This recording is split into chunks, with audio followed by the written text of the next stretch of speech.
Hello everyone, welcome back to my channel. Today we'll be continuing with chapter 1 of microeconomics, that is introduction. So in yesterday's video we were doing PPS and PPC. Due to some problem we couldn't complete the rotation of PPC on X and Y axis.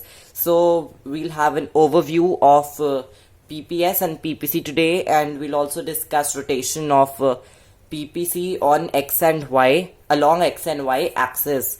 Okay, so first of all we did PPS, that is a table showing all the possibilities of two goods which an economy can produce with fuller and efficient utilization of given resources and given technology. So I told you that there are certain assumptions that only two goods can be produced in an economy.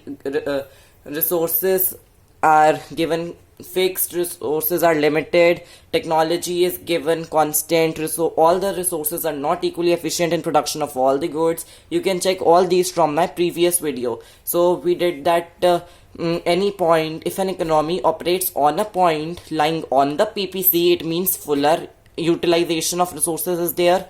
If economy operates at a point inside PPC, it means underutilization is there, and economy cannot operate at a point outside PPC because उतने resources ही नहीं है. That is an unattainable point.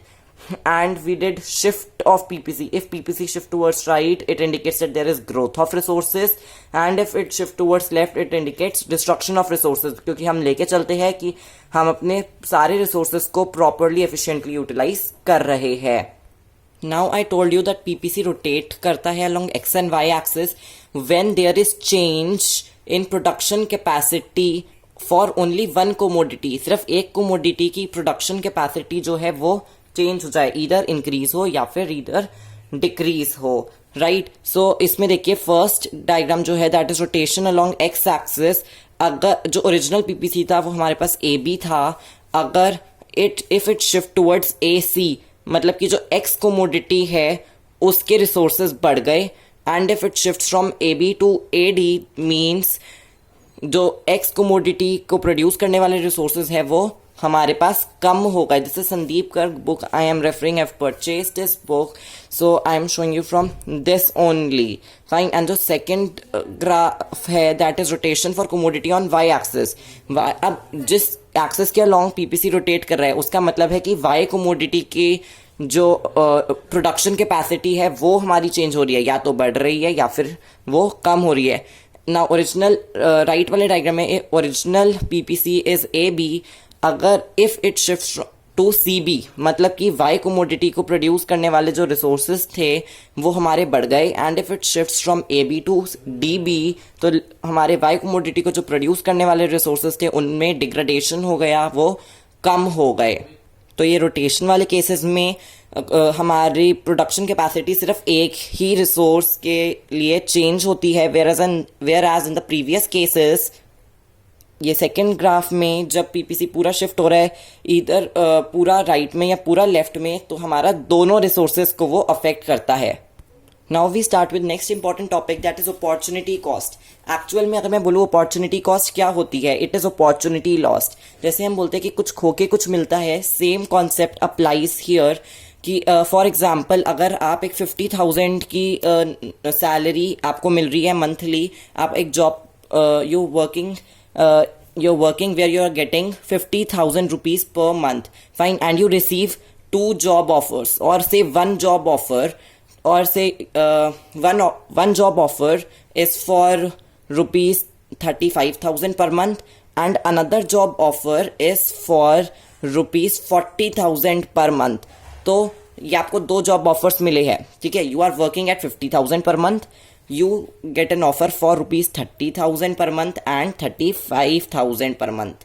ठीक है, 30,000 and 35,000 लेते हैं, and your original salary now is 50,000. तो जब initially आपको ये तीनों जॉब ऑफर्स मिले होंगे तो आपने 50,000 वाला ले लिया because that was the best option. लेकिन इस बेस्ट ऑप्शन को चूज करने में, 50,000 वाली जॉब को चूज करने में आपको जो है 35,000 वाली जॉब को सैक्रिफाइस करना पड़ा. सैक्रिफाइस तो आपको 30 और 35 दोनों जॉब्स को करना पड़ा, लेकिन हम बेस्ट ऑप्शन लेते हैं। जब भी हमें अपॉर्चुनिटी कॉस्ट का क्वेश्चन आएगा तो हम नेक्स्ट बेस्ट ऑल्टरनेटिव ऑप्शन लेंगे। ओके, सो यहाँ पे एक एग्जाम्पल है, if a consumer has to sacrifice 3 cups of tea for having 1 glass of orange juice, then the opportunity cost of 1 glass of orange juice will be 3 cups of tea. Basically opportunity cost कुछ नहीं है, if you are getting question in exam, तो आपको next best alternative option, क्या हमने sacrifice किया है वो लिखना है। Opportunity cost is opportunity lost, क्या हमने लूज करा। अब अगर 3-4 ऑप्शंस गिवन हो तो उनमें से जिसकी सबसे ज्यादा वैल्यू हो वो आपका आंसर होगा। Next best alternative option is the answer. Okay, so it is basically amount of a good sacrificed in order to produce some other particular commodity. I hope this concept is clear. अब यहाँ पे एक general representation of opportunity cost के लिए graph दिया हुआ है, ये ध्यान से देखिए। हम मानते हैं कि जो इकोनॉमी है वो सी पॉइंट पे प्रोड्यूस करी है, तो सी पॉइंट है हमारा x1 y1, यानी कि OX1 यूनिट्स प्रोड्यूस हो रही है गुड x की और OY1 यूनिट्स प्रोड्यूस हो रही है गुड y की। अब मान लीजिए इकोनॉमी को गुड x की प्रोडक्शन बढ़ानी थी तो वो C से D पॉइंट पे शिफ्ट कर गई। सो अब जब D पॉइंट पे शिफ्ट करी तो OX2 यूनिट्स प्रोड्यूस हो रहे हैं गुड x के, तो इंक्रीज कितना हुआ x1 x2 units, fine. And good y की जो प्रोडक्शन थी वो कम हो गई from y1 to y2 units, क्योंकि अब सिर्फ OY2 यूनिट्स ही प्रोड्यूस होंगे गुड y के।